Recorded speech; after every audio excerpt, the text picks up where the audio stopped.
అందరికీ నమస్కారం అండి. ఈనాడు ఆంధ్ర రాష్ట్ర వ్యాప్తంగానే కాకుండా ప్రపంచ దేశాలలో కూడా చాలా పెద్ద ఎత్తున చర్చనీయాంశమైనటువంటి విషయం పరకామణి. తిరుమల తిరుపతి దేవస్థానంలో జరిగే పరకామణి వ్యవహారంలో నాటి వైఎస్ఆర్సిపి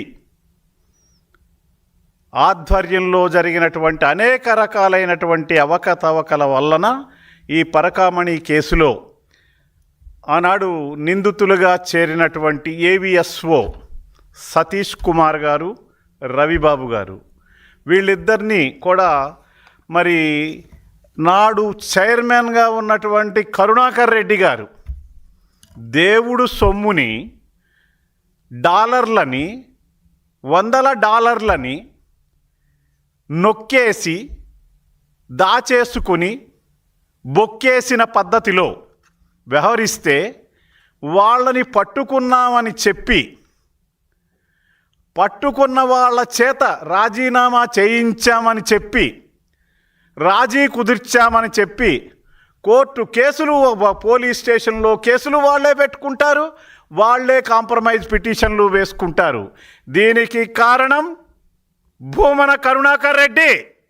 ఈ భూమన కరుణాకర్ రెడ్డి చేసినటువంటి అవకతవకలు బయటికి రాకూడదనే ఉద్దేశంతో కోట్లాది రూపాయలు పరకామణి వ్యవహారంలో డబ్బులు కాజేసినటువంటి భూమన కరుణాకర్ రెడ్డి తన పేరు, తన ఇది బయటకు రాకుండా ఉండాలనే ఉద్దేశంతో కేసుల్లో నిర్వీర్యం చెయ్యటానికి సతీష్ కుమార్ని హత్య చేశారు. సతీష్ కుమార్ని ఇక్కడ చూడండి, హత్య చేశారు. ఈ సతీష్ కుమార్ని ఎక్కడో రైల్వే ట్రాక్ మీద 10 మీటర్ల దూరంలో పడేసి ఉన్న శవాన్ని చూస్తే అక్కడికి తీసుకొచ్చి హత్య చేస్తే ఆ హత్యని ఆత్మహత్య అంటాడు కరుణాకర్ రెడ్డి. అంటే దీని మీద మనం ఆలోచించవలసినటువంటి అవసరం ఉంది. ఎందుకంటే వైసీపీ నైజం ఏంటండి, వాళ్ళు ప్రతిసారి కూడా వాళ్ళు చేసేటటువంటి హత్యల్ని ఆత్మహత్యలు అని చెప్తారు. ఇక్కడ కూడా హత్య చేసి ఆత్మహత్య చేసుకున్నాడేమో ఏవిఎస్ సతీష్ కుమార్ అని చెప్తున్నారు. అయ్యా, ఏవిఎస్ సతీష్ కుమార్ ఆత్మహత్య చేసుకుంటే ఎక్కడో రైల్వే ట్రాక్ మీద ఎందుకు చేసుకుంటాడు? తన ఊర్లోనే, తన ఇంట్లోనో, తన పక్కనో, తను ఉండే ప్లేస్లోనో చేసుకోవాలి కదా. రైల్వే ట్రాక్ దగ్గర ఎక్కడో హత్య చేసి తీసుకొచ్చి రైల్వే ట్రాక్ పక్కన పడేసి హత్య చేశారని చెప్తుంటే ఆయన బ్రదర్ ఏవిఎస్ సతీష్ కుమార్ గారి బ్రదరు చూడండి, ఆయన బ్రదరు ఒక కంప్లైంట్ ఇచ్చడం జరిగింది, పేపర్ స్టేట్మెంట్ ఇవ్వడం జరిగింది. హరి సతీష్ కుమార్ గారి బ్రదరు ఏం చెప్తున్నాడు, వాళ్ళ అన్నయ్యని సతీష్ కుమార్ని హత్య చేశారు, మర్డర్ చేశారు అని చెప్తుంటే కూడా మరి దాన్ని పరిగణనలోకి తీసుకోకుండా అధికారులని అయోమయ పరిస్థితిలోకి నెట్టివేస్తున్నటువంటి పరిస్థితి ఈనాడు పరకామణి కేసులో జరిగినటువంటి వ్యవహారం మనందరం చూస్తున్నాం. వైసీపీ జనరల్గా వైసీపీ నైజాన్ని మనం ఒకసారి చూసినట్లయితే సతీష్ కుమార్ హత్య మనకి కళ్ళకు కనపడినట్టు కనపడతా ఉంది. నాడు బాబాయిని హత్య చేశాడు. టీటీడీ పరకామణి చోరీ కేసులో కూడా సాక్షిని చంపి రైలు పట్టాల మీద పడేశారు, అక్కడ బాత్రూంలో పడేశారు బాబాయిని. పరకామణిలో జరిగినటువంటి ఫిర్యాదు టీటీడీ మాజీ విజిలెన్స్ ఏవిఎస్ సతీష్ కుమార్. దీన్ని తారుమారు చేసేందుకు అత్యంత దారుణంగా, చాలా దారుణంగా భూమన కరుణాకర్ రెడ్డి అండ్ టీం వ్యవహరిస్తున్నారనేటువంటి విషయాన్ని మనం గుర్తించాలి. వైసీపీ అఫీషియల్ ట్విట్టర్లో సతీష్ కుమార్ మరణాన్ని ప్రభుత్వ ఒత్తిడితో జరిగిన ఆత్మహత్య అని ఎలా పోస్ట్ చేశారండి? మీరు ఎలా పోస్ట్ చేస్తారు? మీకు ఏ అధికారంతో పోస్ట్ చేశారో మీకు అఫీషియల్ ట్విట్టర్లో మీరు పోస్ట్ చేశారంటే ఘటన జరిగి కొన్ని గంటలు అయ్యింది. కొన్ని గంటల లోపలే పోలీసులు ప్రాథమిక విచారణ కూడా పూర్తి కాకుండానే, ప్రజలందరూ గమనించాలి, హత్య జరిగిన తరువాత కొన్ని గంటల్లోనే ప్రాథమిక విచారణ కూడా పూర్తి కాకుండా భూమన కరుణాకర్ రెడ్డి ఏ ఆధారాలతో ఆత్మహత్యని ప్రెస్ మీట్ పెట్టాడండి? ఇదిగోనండి ప్రెస్ మీట్ పెట్టినటువంటి విషయాన్ని ఇక్కడ చూడండి. ఏ ఆధారాలతో ప్రెస్ మీట్ పెట్టాడో భూమన కరుణాకర్ రెడ్డి గారు చెప్పాలి.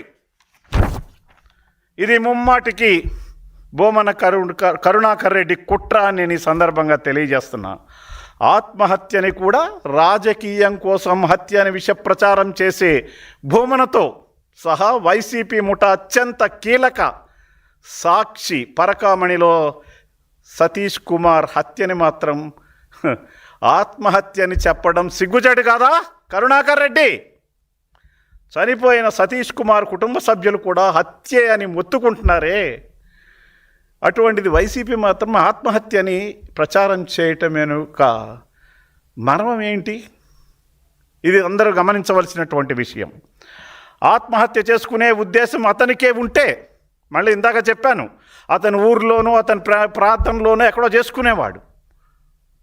దొరికిన సీసీ కెమెరాలతో ఫుటేజ్ చూసి అతని ప్రవర్తనలో ఎక్కడా తేడా కనిపించలేదు.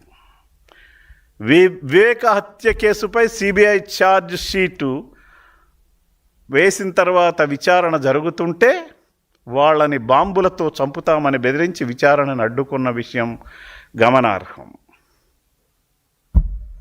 ఇప్పుడు సతీష్ కుమార్ హత్యని సిబిఐ ఎంక్వైరీ అడగటం మీ ద్వంద్వ వైఖరికి నిదర్శనం కాదా? సిబిఐ ఎంక్వైరీ అడుగుతూనే చంపేసిన విషయం నిజం కాదా? మీరు హత్య చేసిన విషయం నిజం కాదా?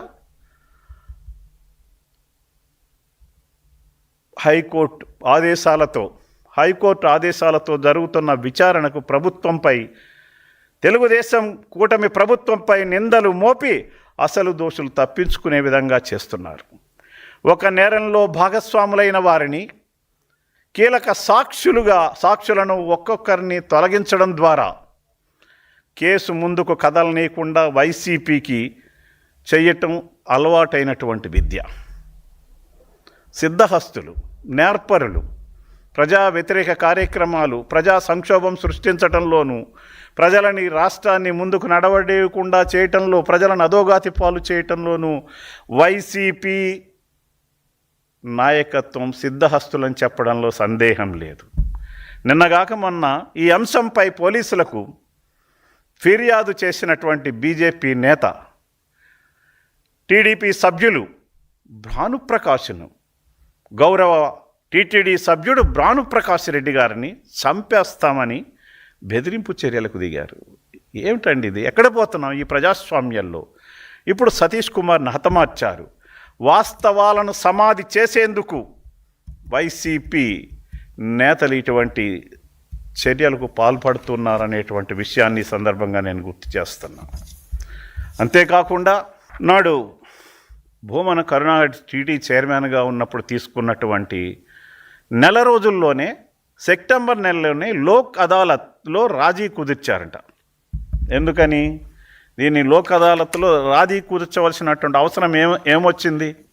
దీని మీద చెప్పవలసినటువంటి బాధ్యత టీటీడీ ఫిర్యాదు చేసి ఆ తర్వాత ఎఫ్ఐఆర్ కాబడిన దొంగకు సంబంధించిన ఆస్తులను ఛార్జ్ షీట్ అయ్యే లోపలే తనకు దఖలుపరుచుకునే అధికారం టీటీడీకి